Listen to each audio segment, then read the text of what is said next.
Thanks for tuning in. This is the Auto Insider, and I'm your host, Daryl Killian. Today on the Auto Insider, we're reviewing this 2021 Toyota Venza. Now, you may be thinking, I didn't think Toyota still made the Venza. Well, they didn't from 2015 until 2021, and they've only revived the name. Everything else about it is completely brand new, including the drivetrain. The only way you can get the Venza is in a hybrid. Now, our first impression of the Venza is it doesn't look much larger than the RAV4 and nowhere near as big as the Highlander. So just what could Toyota be doing with this reintroduction of the Venza? Well, stay tuned because we'll try to figure that out and let you know. Well, the most important part of an SUV is the cargo area. Now, while you won't get the exact dimensions here, I will tell you not much larger than the RAV4, if it's any larger at all. In fact, there appears to be noticeably less cargo capacity here than in the RAV4. This underfloor, you have a spare tire here, jack, but no room for anything else. Nothing that you can actually contain and tie down.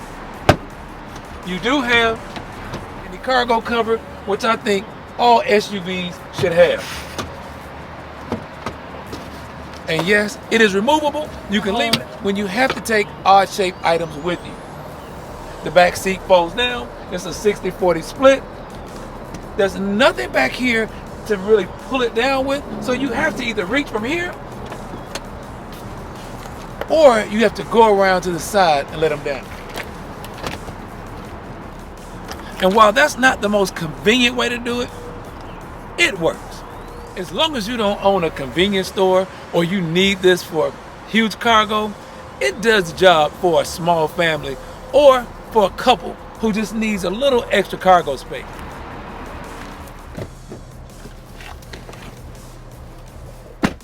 Now, while this isn't a huge back seat, there's good leg room here for an adult, and there's decent headroom here for any adult that's sitting in the back seat.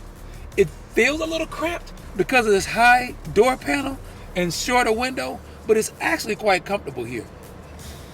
We have armrests here with two cup holders and two USB charging ports here below this AC vent. While I wish it was USB-C fast chargers, at least it's chargers. Another thing I noted that a lot of SUVs don't have this day. There are seat back pockets on both seats. A lot of car companies now are just putting them on one side. That's a plus.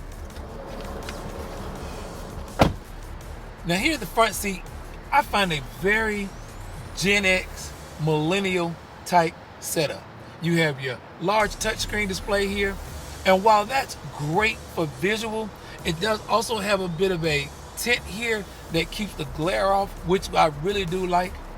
But that's about where my like for this ends.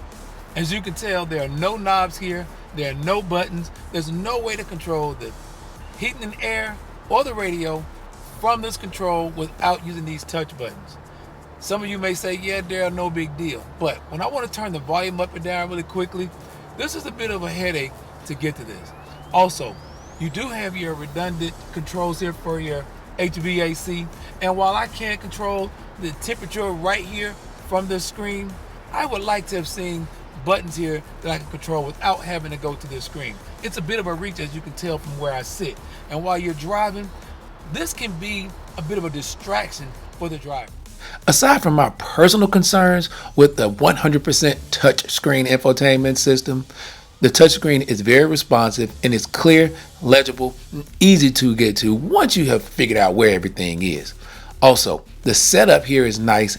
Most everything is easy for the driver to get to, and most of your controls are available on the steering wheel. And you will want to familiarize yourself with all these controls here on the steering wheel, because this is actually where you control your Toyota Safety Sense 2.0. Right here between the speedometer and the odometer, you can activate or deactivate all of your Toyota Safety Sense devices, like your range radar, cruise control, your lane departure, your steering assist, your lane trace assist, your automatic high beams. All those things are controlled right here from the center of the odometer. Also, you can look at things like your fuel economy and see just how many miles you're getting per gallon in this hybrid, because it does well. Now, when we talk about this radar cruise control, it has the ability to start and stop the car, and as you can tell, it also will keep the vehicle in its lane with very little, if any, input from the driver.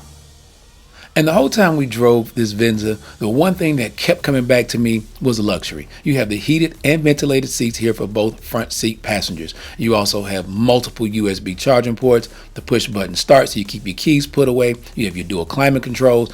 Also there below that push button start, you have a wireless place to charge your phone. These seats are called the Softex trim package from Toyota, so I'm assuming it's not leather, but it feels a lot like leather. It's comfortable and has a very luxurious feel. Also, the stitching goes along this dashboard, which is also a great feature. You have wireless Apple CarPlay and Android Auto. You have wireless Bluetooth.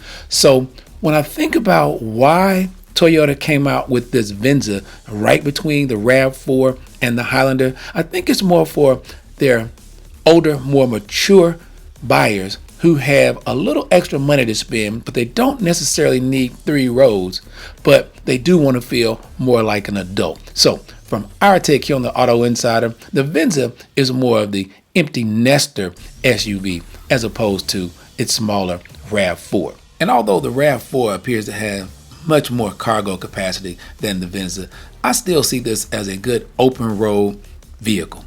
It gets good fuel economy, 37 miles per gallon on the highway, 40 miles per gallon in the city. We averaged 41 miles per gallon, which I found surprising. This is an empty nester car for somebody who wants you to know they're an adult, but they don't necessarily need to flaunt their wealth.